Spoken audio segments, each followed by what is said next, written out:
તો આજે આપણે ખૂબ જ એક રમણીય પ્રદેશમાં અને રમણીય જગ્યા પર બેઠા છીએ અને એક સરસ પ્રવાસ પર આપણે નીકળ્યા છીએ. પણ પ્રશ્ન એ છે કે પ્રવાસ કેવો કે યાત્રા કેવી? જી, તો આની પર થોડો આજે પ્રકાશ તમે નાખો. પ્રવાસ અને યાત્રા સામાન્ય રીતે તમે જોવા જશો તો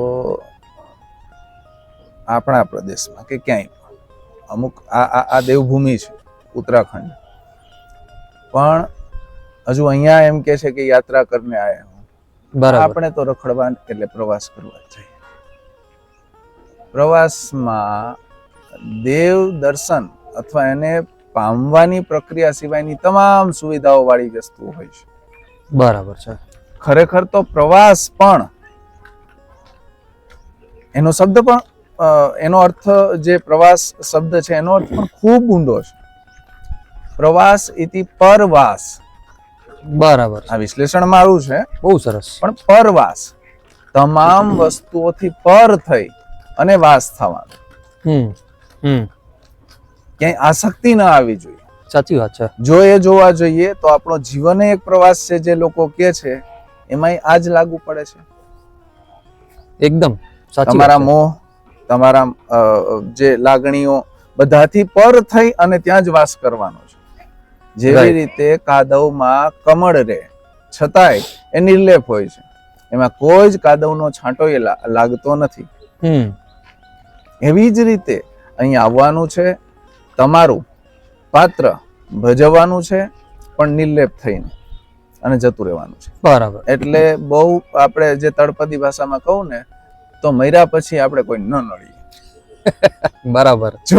જો આસક્તિ રહી ગઈ હોય ક્યાંય સાચી વાત. તો આ પિતૃવાળીની વાતો આવે છે કે બરાબર. બાપુજીને આમાં જીવ રહી ગયો, તો બાને આમાં જીવ રહી ગયો, તો ક્યાંય જીવ ન રહીએ તો એક પ્રવાસ જ છે. બરાબર. એટલે જીવતે જીવ વાત કરી લો, નહીતર પછી મર્યા પછી વાત કરશું તો મંદિરો શોધતા ફરશો. હા, અને છતાંય નહીં મળે. હા. છતાંય નહીં મળે. એટલે પ્રવાસમાં જો ભક્તિ જોડાય, પ્રવાસમાં જો ભક્તિ જોડાય તો યાત્રા બને. અને પ્રવાસમાંથી એનું નિર્લેપપણું છે એ જતું રહીએ. ભક્તિ તો ન જ જોડાય, પણ નિર્લેપપણું જતું રહીએ તો એ રખડપટ્ટી થઈ. બરાબર. અટાણે જે પેલું કયું કહેવાય છે આપણે અંગ્રેજી વાળી એક ટર્મિનોલોજી આવી છે, સોલો ટ્રીપ, અને એ રખડપટ્ટી છે, બરાબર. ખાસ નથી. હા, કદાચ કોઈ હશે કે જેને કઈ પામવાની પ્રવૃત્તિ હોય તો એ રખડપટ્ટી છે. Right right. તમે મેળવો છો શું? તમે અહીંયા આજે આપણે અહીંયા આવ્યા તો આપણે અહીંયાથી મેળવવા કંઈક આવ્યા છીએ. કંઈક બધાનું લક્ષ્ય તો હોય જ.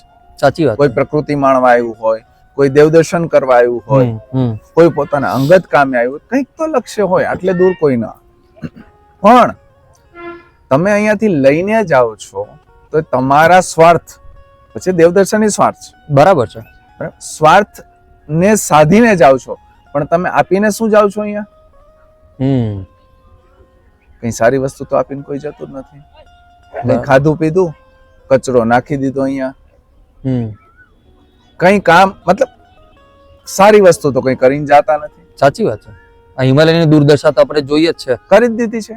સાચી. આની ઉપરથી એક વાત તમને યાદ અપાવું, મને યાદ આવે છે. પ્રકૃતિ ક્યારેય કોઈનું બાકી રાખતો નથી. જે વર્ષોથી આ બધા કહેતા આવે છે, કોઈનો ભાર ન રાખે મોરારી, આપે વ્યાજ સહિત ગિરધારી. આ વાત એવી જ છે. બરાબર. પ્રકૃતિ ક્યારેય બાંધછોડ કરતી નથી ન્યાયમાં, અને કોણ છે એ પણ જોતી નથી. સાચી વાત છે. અને એનો ન્યાય અફર હોય છે. હું તમને 2 વર્ષ પહેલાનું, કદાચ ગયા વર્ષે નહીં એના આગલા વર્ષનું ઉદાહરણ આપું. ગિરનાર ઉપર વાદળું ફાટે, અને આ પ્રક્રિયા સતત રહે છે 2-4 વર્ષે. એ કઈ નવું નથી. પ્રકૃતિ એની વ્યવસ્થા કરે છે. આપણે જે શિવરાત્રીના મેળા, પછી પેલું શું કહી શકાય, આ જે પરિક્રમા, લીલી પરિક્રમા, આ બધી વાતોમાં ગંદકી ફેલાવીને આવીએ છીએ. તેરા તુજકો અર્પણ. ઉપર વાદળ ફાટે, પ્રભુ અભિષેક કરે, અને બધી જ વાર્તાઓ કચરો પાછો અર્પણ તમને. હા, બરાબર. એટલે શિવાલયમાં આપણે કે તેરા તુજકો અર્પણ, એટલે આપણને આપે તેરા તુજકો અર્પણ. આપી દે છે. બરાબર છે, કેદારની ઘટના શું છે? સાચી વાત છે, હકીકત છે. આજે પણ એ હૃદય કંપાવનારી ઘટના છે. ભલે કાચું પણ એમાં કપાણું, લીલા સૂકા ભેગું લીલું બળ્યું હોય, નો ડાઉટ, પણ પાપ તો આપણા જ છે. હા હા, એટલે તમે મંદિરોમાં ખાલી ભગવાન શોધો છો, પણ જે પ્રકૃતિમાં ભગવાન છે તમે એને જોઈ જ નથી રહ્યા. બંને એક જ છે. એટલે તમે જે આપો છો એ સામે તમને મળે છે. મંદિરોમાં શોધતા ફરો છો, એ કેવી રીતે? અહીંયાથી ઉડીને હેલિકોપ્ટરમાં પહોંચી સીધા મંદિરથી પાછા હેલિકોપ્ટર, વચ્ચે પ્રકૃતિ છે, જે સાચી વાત ભગવાન સ્વરૂપ છે, પોતે છે શક્તિ, એક એક કણમાં વસેલો છે. એની અમાન્ય પણ નથી જાળવતા, એની શુદ્ધિ પણ નથી જાળવતા. જાળવવાની વાત તો અલગ રહી ગઈ. એ વિવેક ચૂકીને એમાં એને ક્ષતિ કેમ પહોંચે એના સતત પ્રયત્નો હોય છે. સાચી વાત. વનસ્પતિ શાસ્ત્રનો નિયમ છે, સૂર્યાસ્ત પછી એનો કોઈ પણ અંગ તોડાય નહીં. પણ આપણે તો રમત કરતા હોઈએ છીએ, બરાબર છે. જેને કહેવાય અંગ્રેજીમાં પ્રોટોકોલ. સતત ભંગ, સતત પ્રોટોકોલનો ભંગ. અને પછી શું કહેવાનું? કુદરતી આપદાઓ આવે છે, નથી એમનેમ નથી આવતી, આ લાવેલી છે. આપણે આમંત્રણ આપવા જઈએ છીએ ખુદ આવા રમણીય સ્થળોમાં. અહીંયા છે હિમાચલ છે, આખો હિમાલય ક્ષેત્ર જે છે, પછી નીચે જ્યોતિર્લિંગો છે, શક્તિપીઠો છે, સિદ્ધપીઠો છે, બાકીના કુદરતી રમણીય સ્થળો છે જ્યાં ધોધ વગેરે છે, બરાબર. ત્યાં શું કરવા છે? આમંત્રણ આપવા ગયા છીએ કે આવો, આપત્તિ અમે તમારી રાહ જોઈએ છીએ. તો ફરીથી પાછું કહું કે પ્રવાસમાં જ્યારે ભક્તિ જોડાય છે, ત્યારે એ પ્રવાસમાં કોઈ જાતની વ્યવસ્થાઓને મહાત્મય અથવા પ્રાધાન્ય આપવામાં આવતું નથી. પ્રાધાન્ય માત્ર ને માત્ર ઈશ્વર પ્રાપ્તિ, અને એ પણ ખાલી મંદિરોમાં જઈને નહીં. એ રસ્તા ઉપર ચાલીને ઈશ્વર પ્રાપ્તિ થાય, કોઈની સેવા કરીને ઈશ્વર પ્રાપ્તિ થાય. એ પ્રવાસ દરમિયાન કરી શકો, અને ત્યારે જે યાત્રા બને છે. સાચી વાત છે. કાલે જ કોઈ સામાન્ય માણસને તમે ચાલીને જતા કેદારના રસ્તે જોયો નથી. જતું તો કોણ? સંન્યાસીઓ માત્ર. કેદારમાં જ્યાં વાહન અટકે છે અને પેદલ રસ્તો છે, ત્યાં જવામાં માત્ર ને માત્ર આપણે ત્યાં સુધી તો વાહનમાં જ જઈએ છીએ, બરાબર છે. પણ અહીંયાથી આવા રસ્તાઓથી જ્યાં પાકો રસ્તો છે, ત્યાં પણ સંન્યાસીઓ ચાલીને જાય છે. આજથી બીજી ત્રીજી પેઢીએ લોકો એમ કહેતા કે અમે જાત્રામાં જઈએ છીએ, જાત્રામાં જઈએ છીએ, ત્યારે તો મતલબ તમને કદાચ યાદ હોય, મને ખબર નથી ઘણાઓને, પણ શ્રીફળ અને સાકરનો પડો આપવા આવતા.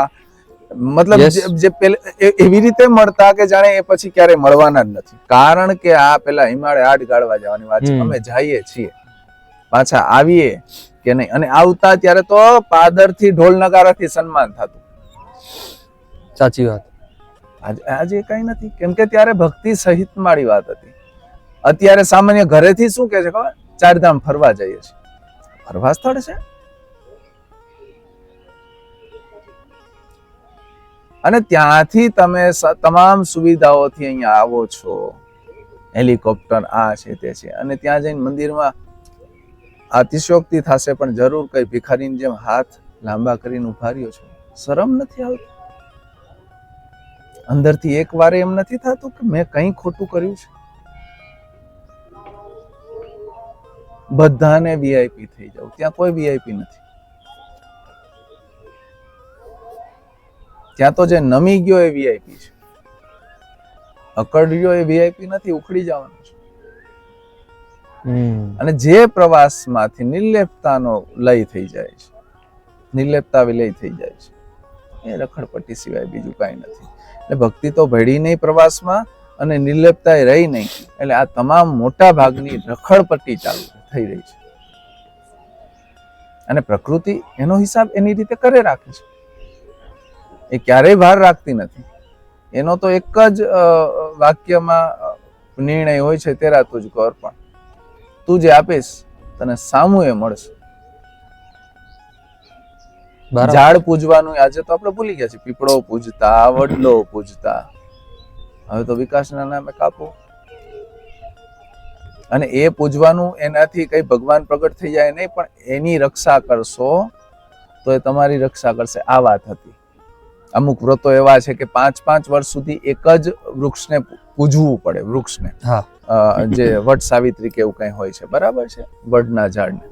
શું કામ? 5 વર્ષ સુધી તો એની સંભાળ કરશે જ, અને આ ચક્ર ચાલ્યા કરશે. તો વડલું એક એવું છે કે જેટલું ફેલાય એટલું એ વન વિસ્તરતું જાય. આ માટેનું હતું. આજે અગાઉ પણ આપણે વાત થઈ છે વૈજ્ઞાનિક વિધાનો, જે આપણી ધાર્મિક માન્યતાઓ છે, એમાં ના એક છે. પ્રકૃતિ પણ દેવ છે. અને અત્યારે જે કમોસમી વરસાદો વાળી વાત છે, એમનામાં આવે છે. તમે વૃક્ષો રહેવા દીધા છે કે ખેતરના શેઢે નથી રહેવા દેતા સાહેબ. ખેતરના શેઢે 2-4 લાઈન થઈ જાય, આ જો વૃક્ષ હટી જાય તો આવી વાત. રાઈટ. એટલે આપણે કહી શકીએ કે શરીરને જીવન ઘસીને તમે પરમાત્માને પામો એ યાત્રા, પણ આજકાલ તો બધા ગાડીના ટાયરો ઘસીને પ્રવાસે જાય છે. બસ આ એક સીધી વાત છે. એટલે તમારે ટાયર ઘસીને જવા હોય તો એને તો તમારે ખાલી પ્રવાસ જ કહેવો પડે. પ્રવાસ કહી ગમે શકાય. ત્યાં ગયા હોય. પ્રવાસમાંથી હવે નિર્લેપતા જતી રહી છે. કુદરતને નુકસાન પહોંચાડવાની વાતો છે, રખડપટ્ટી છે. ખાલી ફરવા જવાની વાત છે કે 4 ધામ ફરી આવ્યા તો ફરી આવ્યા. અને હવે એક સામાજિક સ્ટેટસ થઈ ગયા છે અમુક વર્ષો થયા કે ભાઈ અમે 4 ધામ કરેલ છે. હા, સાચી વાત. આવું કહેવાનું, ઘરે જઈને કહેવાનું અમે 4 ધામ કરેલ છે. કરેલ છે એનો મતલબ શું? બરાબર.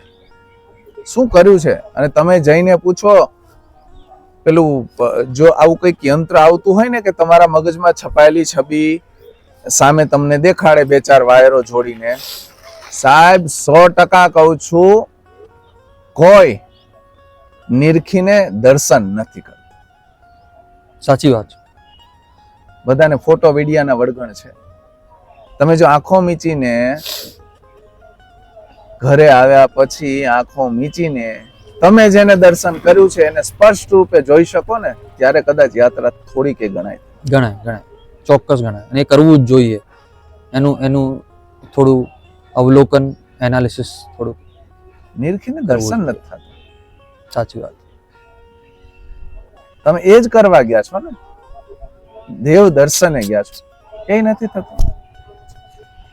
એટલે આવી રીતે યાત્રા અને પ્રવાસો થતા રહે છે અને લોકો કરતા રહે છે. એટલે યાત્રા પર ફોકસ કરવું, પ્રવાસ તો સાથે સાથે થતો જ રહેશે.